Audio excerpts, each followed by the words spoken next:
warahmatullahi wabarakatuh. Alhamdulillahirrabbilalamin. Allahumma sholli ala Muhammad wa ala ali Muhammad. Perkenalkan, nama saya Sukma Persada. Saya mahasiswa IKIP PGRI Pontianak, Program Studi Bahasa dan Sastra Indonesia, Fakultas Bahasa dan Seni.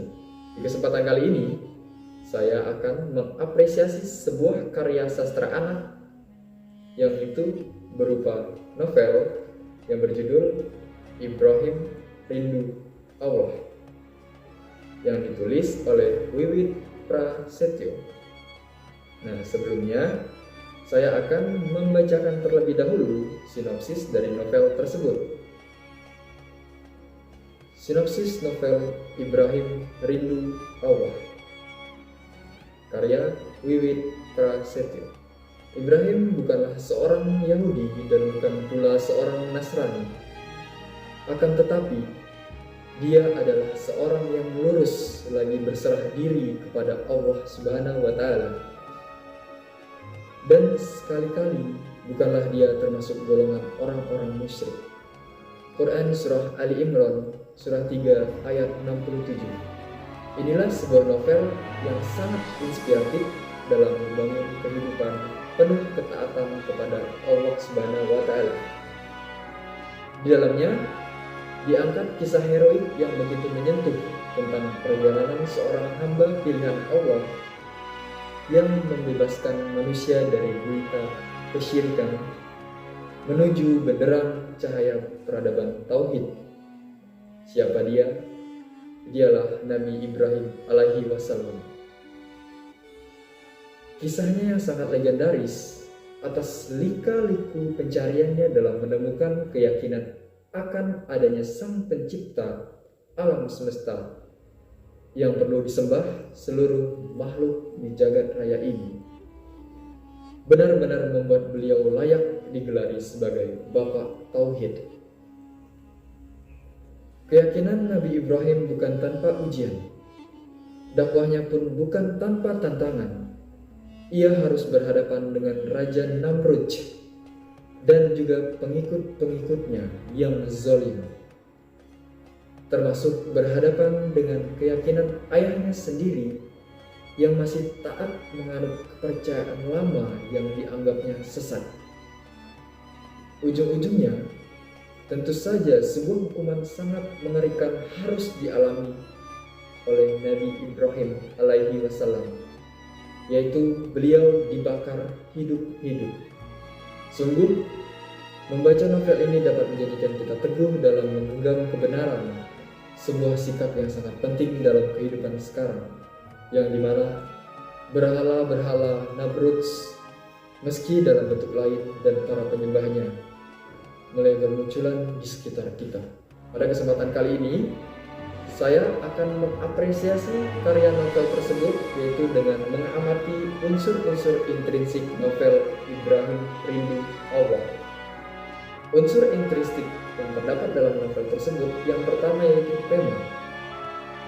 Tema cerita dalam novel ini adalah perjuangan Nabi Ibrahim dalam menemukan keberadaan Sang Pencipta dan menemukan kebesarannya. Kemudian penokohan. Di dalam novel tersebut banyak sekali tokoh yang termasuk. Di sini saya akan membacakan tokoh dan penokohannya satu persatu. Yang pertama, bangsa Sumeria, yaitu bangsa kafir yang memuja para dewa. Tokoh yang kedua yaitu penduduk keturunan Kan'an, penduduk kafir yang memuja para dewa. Yang ketiga, Nabi Nuh, Nabi yang mengajarkan ajaran tauhid, baik hati, patuh terhadap perintah Allah, sabar dalam menghadapi segala ujian dari Allah, dan selamat dari bencana banjir yang besar yang diturunkan kepada kaumnya. Kemudian pendongeng, yaitu seorang yang kafir dan memuja dewa. Yang kelima, Raja Namrud, Raja Babilonia yang menyembah dewa Marduk, seorang pemimpin yang picik, zalim, diktator, otoriter, serakah, dan juga sombong. Yang keenam, penduduk Babilonia, penduduk kafir yang bangga bahwa peradaban yang mereka bangun adalah hasil kerja keras mereka setelah berhasil menaklukkan alam. Yang ketujuh, bangsa Mesopotamia. Bangsa kafir pada zaman dahulu, yaitu pada zaman Nabi Ibrahim. Yang kedelapan yaitu para punggawa, penasihat, menteri kerajaan, prajurit, dan para budak. Mereka adalah orang-orang kafir yang patuh dan taat kepada Raja Namrud. Yang kesembilan adalah tukang ramal. Tukang ramal adalah orang kafir yang taat pada Raja Namrud. Yang kesepuluh, Fir'aun, raja yang mengaku sebagai Tuhan pada zaman Nabi Musa. Raja ini yaitu raja yang paling zalim. Yang ke-11, Nabi Musa, Nabi utusan Allah. Ke-12, Theodor Herzl, tokoh Yahudi yang sangat terpandang pada zamannya. 13, Tarot, ayah Nabi Ibrahim yang beriman pada ajaran Tauhid Nabi Nuh dan percaya pada kerasulan Nabi Ibrahim. Ke-14, Umi Ibrahim, ibu yang baik bagi Ibrahim dan orang yang beriman pada ajaran Nabi Ibrahim. Ke-15, Nabi Ibrahim, anak Tarot yang ketiga.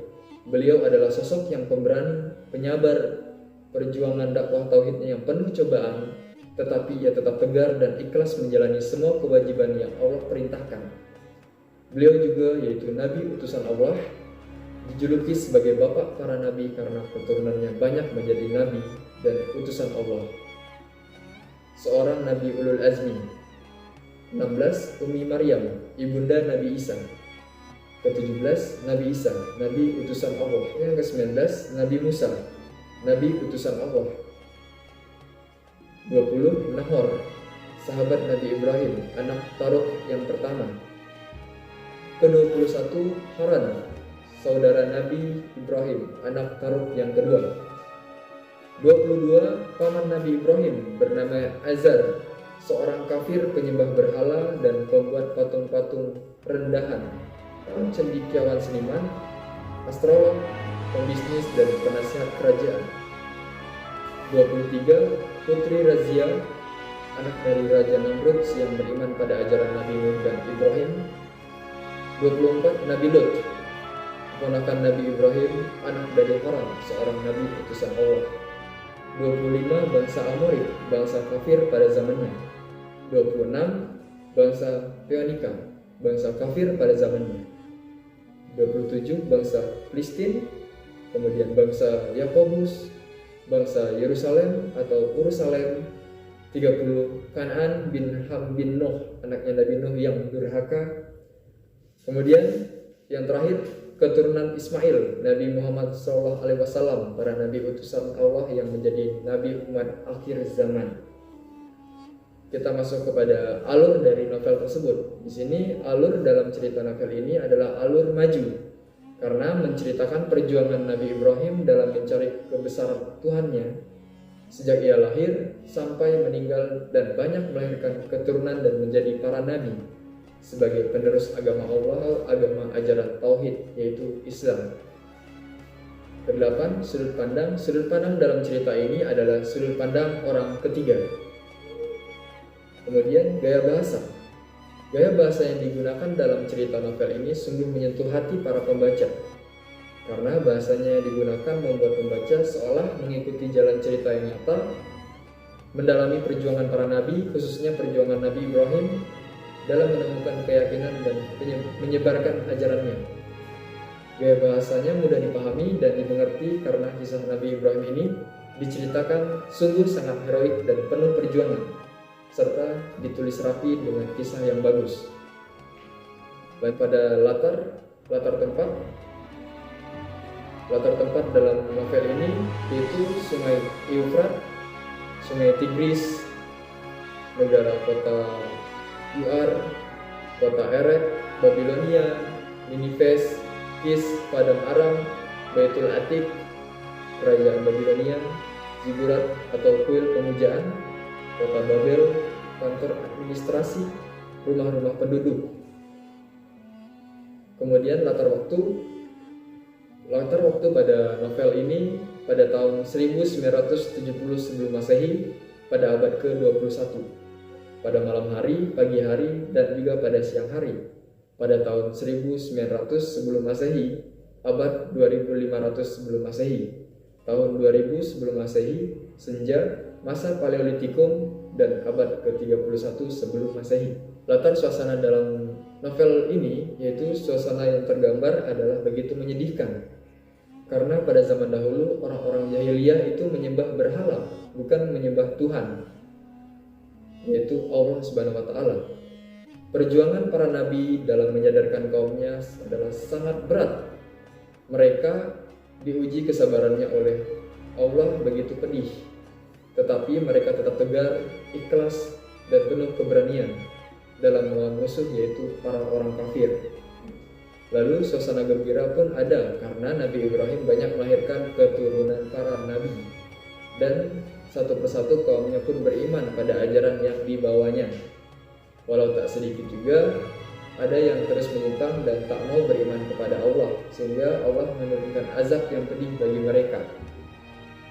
Yang kesembilan atau yang terakhir, amanat. Amanat yang dapat kita petik di sini terdiri dari beberapa poin, yaitu yang pertama, yakinlah pada ajaran Allah. Yang kedua, bersungguh-sungguhlah dalam beribadah. Yang ketiga, bersabar, bertawakal, berserah diri hanya kepada Allah. Yang keempat, kita harus selalu tegar dan kuat dalam menghadapi cobaan. Yang kelima, taat pada perintah Allah. Yang keenam, berlaku adillah dalam setiap manusia. Yang ketujuh, jadilah pemimpin yang baik, adil, dan bertanggung jawab pada rakyatnya. Yang kedelapan, jadilah suami yang mendidik istri dan anaknya dengan agama. Nah, kemudian unsur-unsur ekstrinsik dalam novel Ibrahim Rindu Allah. Nah, di dalam unsur ekstrinsik sini terdapat identitas novel dan juga nilai yang terkandung dalam novel tersebut. Saya akan membacakan dengan singkat identitas dari novel tersebut. Novel ini berjudul Ibrahim Rindu Allah yang ditulis oleh Wiwit Prasetyo. Kemudian nilai yang terkandung, yang pertama nilai religius. Nilai religius mengajarkan kita untuk berpegang teguh pada keyakinan akidah ajaran Islam yang dibawa oleh Nabi utusan Allah. Mempercayai ajaran tauhid yang dibawa Nabi utusan Allah, lebih mendekatkan diri pada Allah, lebih meyakinkan kita pada azab Allah akan datang pada suatu kaum yang tidak taat pada ajarannya. Kemudian nilai sosial yang dapat kita ambil dari novel tersebut yaitu mengajarkan kita untuk selalu berprasangka baik kepada Allah, sesama manusia, dan pada makhluk lainnya. Mengajarkan untuk tidak menjadi pendendam pada orang lain yang telah memusuhi kita. Mengajarkan untuk selalu sabar dalam menghadapi orang-orang yang tak suka kepada kita. Kemudian nilai moral atau akhlak. Nah, nilai moral atau akhlak pada cerita novel ini yaitu mengajarkan untuk selalu sabar dalam beribadah kepada Allah, menjalankan segala perintahnya dengan ikhlas dan tawakal, mengajarkan untuk menjadi pribadi yang lebih baik dalam beribadah dan menghargai orang lain, mengajarkan untuk menjadi seorang pemimpin yang adil, bijaksana, dan bertanggung jawab. Jadi teman-teman, itu tadi sinopsis dan juga unsur-unsur pembangun yang ada dalam novel Ibrahim Rindu Allah. Semoga apa yang saya sampaikan dapat bermanfaat bagi kita semua. Jika ada kekurangan, saya mohon maaf. Terima kasih sudah menyaksikan video ini. Akhir kata, wabillahi taufiq wal hidayah. Wassalamualaikum warahmatullahi wabarakatuh.